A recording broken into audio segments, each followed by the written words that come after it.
Wardhannapet MLA మాటలు నీటి మూటలేనా? మాటలు తూటాల్లో ఉన్న ఇచ్చిన హామీలు నీటి మూటలుగా మారాయి అంటున్న స్థానికులు, ప్రతిపక్ష పార్టీలు. వర్ధనపేట మున్సిపాలిటీ పరిధిలో 40 ఎకరాలకు పైచిలుకు ప్రభుత్వ భూమిని గుర్తించిన అధికారులు ఇంటిగ్రేటెడ్ స్కూల్కు భూమి పూజ చేసింది ఓ చోట, తరలించింది మరో చోటుకి. ఎమ్మెల్యే అనుచరులకు వ్యక్తిగత లాభాల కోసమే ఈ తరలింపులు అంటున్న ప్రతిపక్ష నేతలు. మున్సిపల్ కోర్టు, 100 పడకల ఆసుపత్రి, సబ్ జైలు నిర్మాణాలకు సైతం ఆ 40 ఎకరాల కేటాయింపు. మరోవైపు శంకుస్థాపనలు చేసిన ప్రభుత్వ ఆసుపత్రిపై కోర్టులో జరుగుతున్న విచారణ. వర్ధనపేట మున్సిపాలిటీ అభివృద్ధి ఎటువైపు వెళ్తుందో అర్థం కావట్లేదు అంటూ తర్జన భర్జన అవుతున్న స్థానికులు. ఎటువైనే సార్ మనం ఇచ్చిన హామీలు? వర్ధనపేట నియోజకవర్గ ఎమ్మెల్యే కేఆర్ నాగరాజు, ఈయన విశ్రాంత పోలీస్ ఆఫీసర్. నియోజకవర్గ అభివృద్ధిపై మాటలు తూటాల్లా పేలుతున్న అభివృద్ధి మాత్రం ఆమడ దూరంలో ఉందని బహిర్గతంగా చర్చించుకుంటున్నారు స్థానిక ప్రజలు మరియు ప్రతిపక్ష పార్టీ నాయకులు.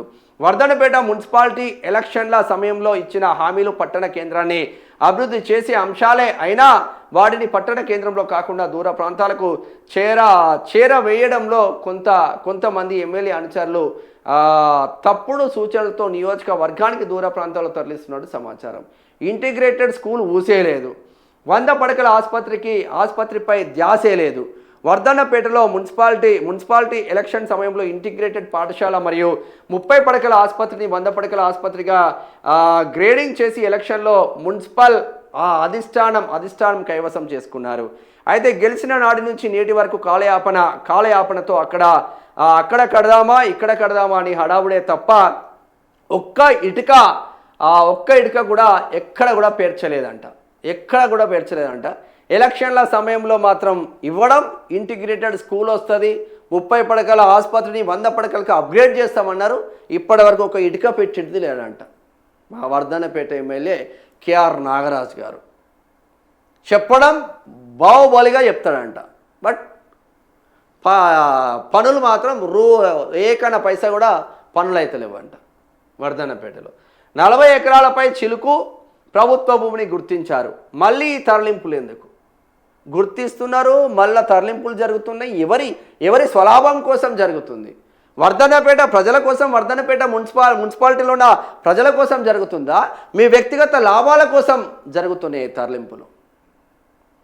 మీరు ఇచ్చిన హామీలు ఏమున్నాయి? ఎలక్షన్ల ముందు కాంగ్రెస్ పార్టీ వస్తే 6 గ్యారంటీలు, 420 హామీలు ఎన్ని వచ్చినాయి? కేఆర్ నాగరాజ్ అన్న మీ గుండెల మీద చేసుకొని చెప్పండి.